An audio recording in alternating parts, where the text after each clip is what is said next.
Salut, bienvenue dans cette nouvelle vidéo et désolé pour la qualité si elle est un peu moins bonne que d'habitude. C'est juste que mon smartphone marche plus, ma GoPro marche plus et j'avais juste envie de faire cette vidéo parce que elle parle d'un sujet important et ça fait longtemps que j'ai pas fait de vidéo. Aujourd'hui, j'aimerais te parler d'apprendre en s'amusant. S'amuser déjà, c'est un concept un peu bizarre.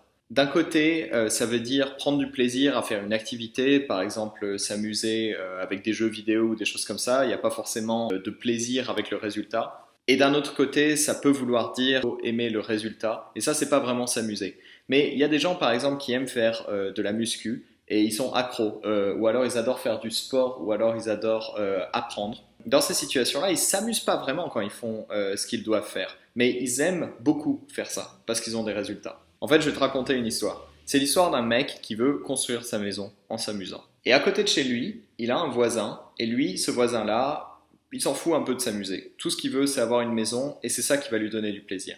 Le mec qui veut construire sa maison en s'amusant, il prend une méthode et en fait cette méthode lui propose chaque jour de faire une petite activité amusante pour construire sa maison. Donc un jour il va empiler 3 briques et puis ça va être joli, il va mettre les briques ensemble. Le deuxième jour je sais pas, ça va être construire un petit trou dans son jardin pour faire un petit bassin et ça va être joli, il va mettre 2 grenouilles et un poisson mort et ça va être sympa, il va avoir un canard qui va venir, du coup c'est joli. Un autre jour il va apprendre à construire une cheminée, donc il va avoir une cheminée et puis il fait plein de petites activités comme ça qui sont intéressantes pour apprendre un peu de maçonnerie, un peu de plomberie, un peu d'électricité, il fait un peu de tout. Et au bout d'un an, il est assez content parce qu'il aime bien cette méthode. Il dit ouais, c'est sympa, j'apprends à construire ma maison en m'amusant et tout ça.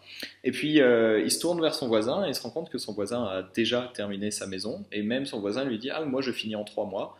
Ouais bon je l'ai fait. Voilà c'était.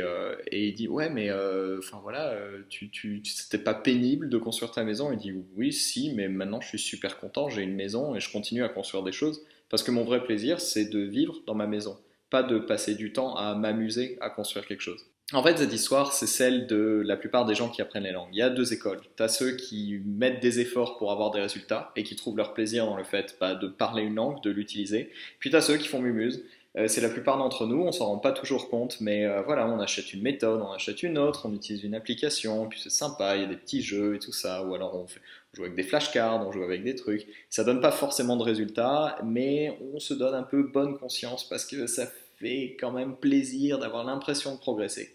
Puis d'un autre côté, tu as les gros bourrins, je pense que je dois bien l'avouer, j'en fais partie, qui vont faire des choses qui sont d'habitude pénibles, typiquement deux choses. Parler la langue. La plupart des gens ne veulent pas parler la langue. Même s'ils savent qu'ils doivent parler la langue, ils ne veulent pas parler la langue parce qu'ils ne se sentent pas prêts. Et encore une fois, il n'y a pas de raison, on n'est jamais prêt. Tu as juste à regarder ma vidéo, une de mes vidéos précédentes où je commence le croate en connaissant 2 mots et je me fais déchirer la gueule, mais c'est pas du tout violent parce que je sais rien dire, donc il n'y a pas de souci, donc je cherche tous les mots. Et puis 3 semaines plus tard, on fait la même conversation et je parle relativement bien. Moi, je suis content de mon résultat en croate.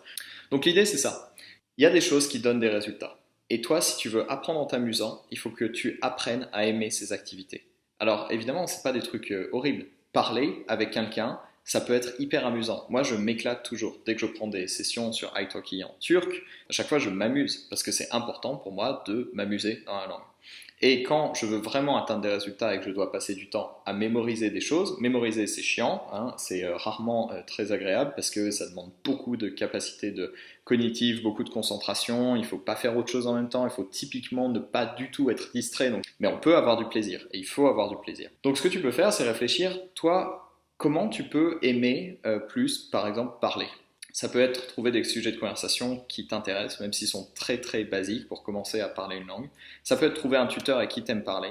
Ça peut être te trouver une copine ou des amis qui parlent, une copine ou un copain qui parle la langue et avec qui t'aimes passer du temps. Ça peut être d'apprendre des blagues, ça peut être d'apprendre des conneries dans la langue qui vont te faire marrer et que tu auras envie de dire. Mais en fait, ce qui est important, c'est de prendre son plaisir là où il y a des résultats. C'est ça qui crée une espèce de dynamique qui va t'apporter des résultats sur le long terme. Aussi, te poser et te demander vraiment dans toutes les activités que tu fais pour apprendre la langue, lesquelles t'apportent réellement des résultats et lesquelles sont ouais mais je crois que ça marche, je crois que c'est utile. Donc toi si ton but est de parler la langue, quelles sont les activités que tu fais qui t'apportent pas vraiment de résultats et que tu fais un peu pour t'amuser et quelles sont celles sur lesquelles tu devrais passer plus de temps et surtout apprendre à aimer ces activités pour que tu puisses les faire sur le long terme. Voilà, c'est tout ce que je voulais dire, c'est tout ce que je voulais partager dans cette vidéo et puis je te dis à bientôt pour une autre vidéo.